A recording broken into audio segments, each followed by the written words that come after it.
What's up? What's up? What's up? We back at it again. You see what time it is. We saying it's the upstairs bar area.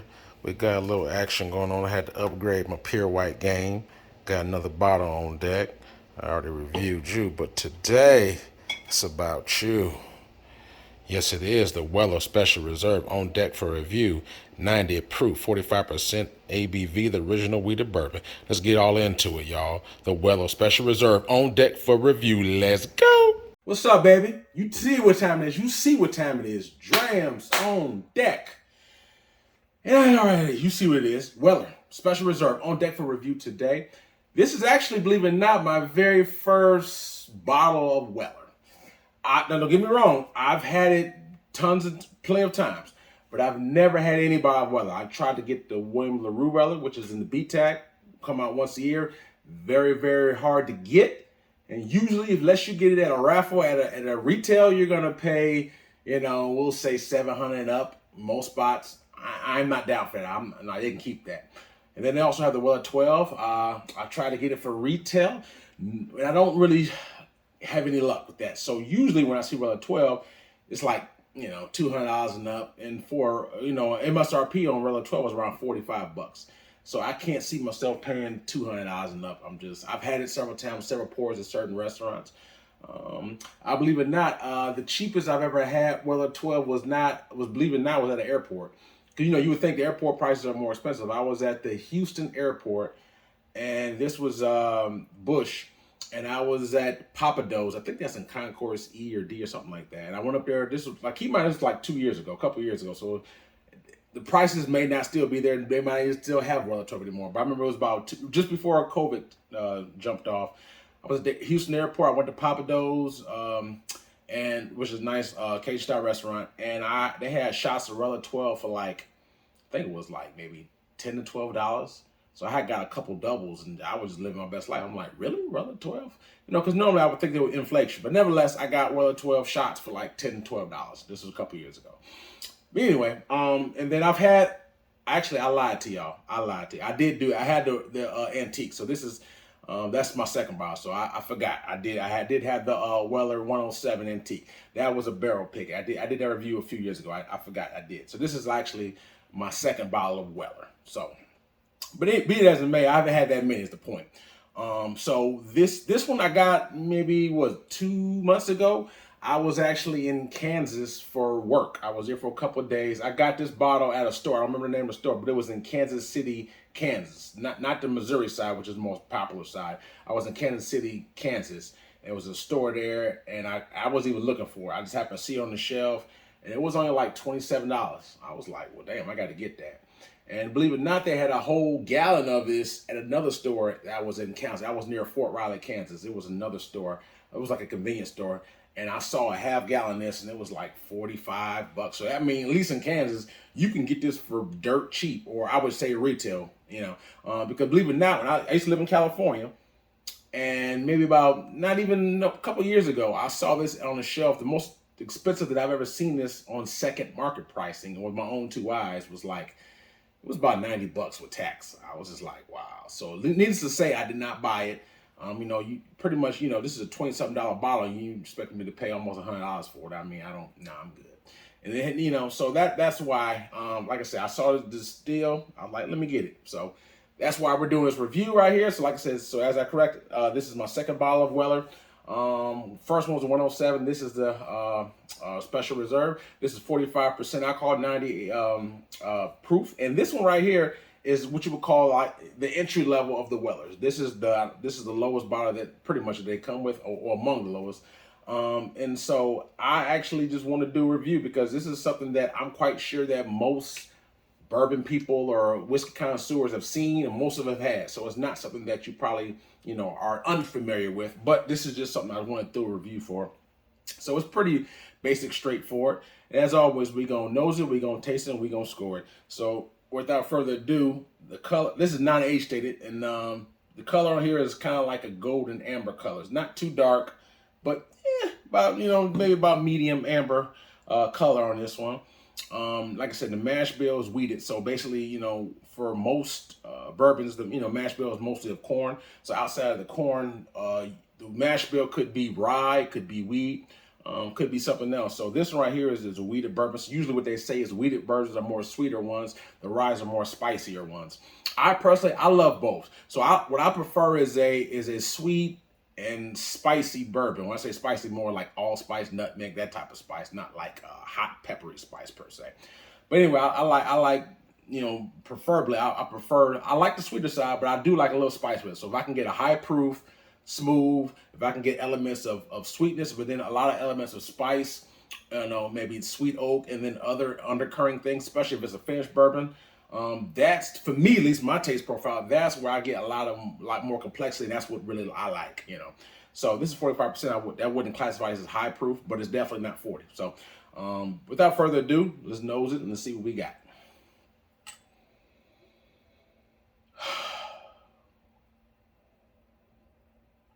Pretty straightforward on here. I smell vanilla, sweet oak, like some kind of spice on here, like a nutmeg, a little vanilla. Well, these are pretty much, you know, simple, straightforward, normal bourbon nose that I smell. You know, like I said, vanilla, oak, you know, caramel. That's pretty much what I smell in there. So nothing that's out of the ordinary. So let's go ahead and take this first sip and see what we got. Cheers.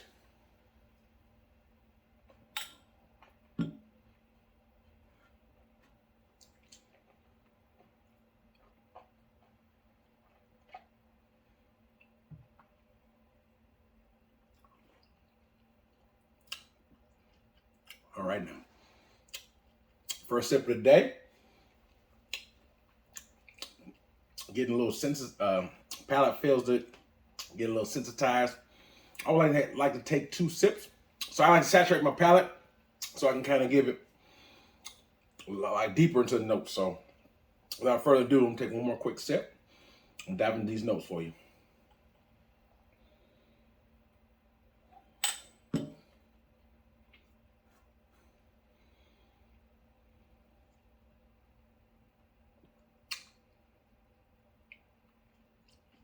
So as far as this goes, pretty straightforward. You get a decent amount of sweetness on here. I think the one thing that this has is sweetness to it. You do get allspice on there. You get oak. You get a little vanilla, a little touch of caramel. But the prominent things is the sweet oak and the vanilla. That's what I pick up. A little bit. It's a little small hint of brown sugar too. All in all, it's not bad. It's not like a burn per se, but I do taste a little, you know, unbalanced, you know, like I would say roughness on it slightly. But it's a 20-something bottle. The thing about it is it sips pretty easy. So this is something, believe it or not, that I don't really personally mix my spirits, but if you did, this is something that you can definitely mix if you wanted to. I mean, especially if you're getting that retail. If it's only 20-something bucks, there's no harm in mixing it. Now, I would not be mixing the William LaRue Weller or anything like that, or even probably the foolproof or antique. Not saying you can't, and I'm not saying you can't mix those things, but I personally wouldn't, just because to me those are higher proofs, and I think those are more balanced bourbons as opposed to this is the entry level. In my opinion, special reserve. Some people like special reserve more than the 107. For some people, that ain't me though. Be it as it may, it's pretty straightforward, man. I mean, there's nothing that's gonna wow you or knock your socks off, but that's not a bad, because like I said, it's only 20-something bucks, and this could be mixed. So I have no problems with this bourbon because the price point fits it very well. I mean, technically speaking, I mean, this could be a $30 or even $40 bottle retail, but it's not. It's a $20-something bottle. And the one thing about it, you can see this right here, it's a screw cap. If you never had this bottle, maybe you didn't know that, but these are screw caps. So they're not corks or screw caps. So a lot of times in my mind, subconsciously, when I see a screw cap, I tend to think of, you know, probably entry level or basic spirit. And that's not always the case. There's a lot of spirits that have, you know, corks that ain't, you know, they're not pretty good, I would say. So this is screw cap. You know, like I said, pretty basic. I actually, like I said, man, I think this is a pretty good, but for the price point, if you can get it for this price, there's nothing wrong. This can be an easy sipper, a daily sipper, a comfort drink. Like I said, it's something that you can go to. You know you're gonna get some sweetness. You're gonna get a little sweet oak, a little vanilla, and you can mix it so put on the rocks or whatever you want to do with it. So I think for the price point, it's definitely a good bargain buy. The only caveat to that is sometimes, well, a lot of times, the availability is what makes it, kind of it, challenging, because, like I said, everybody don't have Weller at all. Some places got this on the shelf all day, every day for the same price. And some states don't even carry it at all. Some states you just won't get it maybe once a year. And so, in my opinion, this is nothing to be hunting down. It's nothing to be camping out for. This is not a spirit that you should be overpaying triple the price. Like I said, when I said it earlier, I seen it $90 out in California. You should not be triple paying for this, nor should you be hunting it down.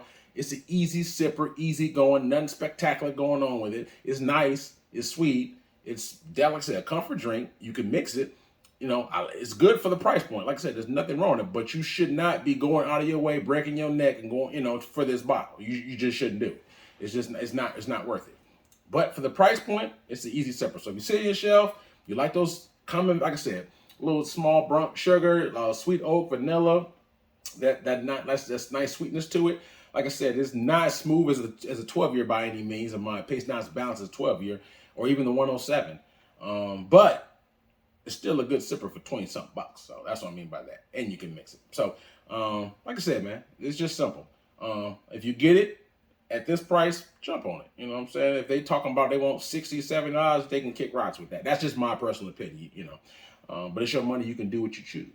But anyway, for me, if I had to score this 1 out of 10, 10 being the best for me, Drams on deck. On taste alone, I mean, like I said, it's pretty simple. So on taste alone, I'll probably give this a 7 out of 10. I mean, it's just it's basic, but it's pretty good at it being basic, and the price point is good. So for $27, you can't beat that. So for me, I give it a 7 out of 10 on that scale. Like I said, nothing spectacular. It's above average. To me, an average bourbon was like 6. So I think I give it slightly above an average because it has a good price point at retail. I give it another half a notch. So that's why all around I give it 7 out the door, because of the price, availability. It's an easy sipper. It has some nice sweetness to it. Is it complex? Definitely not. Is it what you call a higher proof? Absolutely not. Is it the most balanced? No. But for what it is, you know what I'm saying? Easy, entry level, sweet mixing bourbon. So for what it is, I give it a 7 out of 10. It has good value at retail. So, like I said, don't be going out your way for this. Definitely not worth going out your way. But it's because, like I said, because of the price and the easy sipping and the mixability, I wouldn't give it above a 7. I can really give it 6.5, 7. That's the ballpark, but I give it a 7 because I like the price point. It's good, easy sipper. So, anyway, hope you enjoyed the review. I'm sure you probably may have had some Wellers before. If you're a bourbon guy, you've heard of Weller, obviously, whether you had this or not. So, if you're in the aisle, you have never had this before, you was curious about it. Hopefully, this does you justice. Let me know if you have had it. Let me know your thoughts, because there's some people who put this higher than, like I said, some people put this on the same level with the 12-year or the 107. That ain't me, but some people do. So if you had this before, let me know your thoughts. Hit me in the comments and let me know your thoughts on this particular spirit. Like I said, it's pretty simple, common, but everybody has their own opinion. So please let me know. Hope you got something out there. Also, I have a link from my Instagram page. So if you haven't seen my Instagram page, I have a lot of spirits on there I have yet to review. So please check that out. And if you want to see a review on something, let me know. Hit me with a message. I can probably front load that for you. Also have a Cash App, Patreon if you do choose to help support the channel. Other than that, man, stay tuned. I got a lot more hot reviews coming your way. Drams on deck. Yes, sir.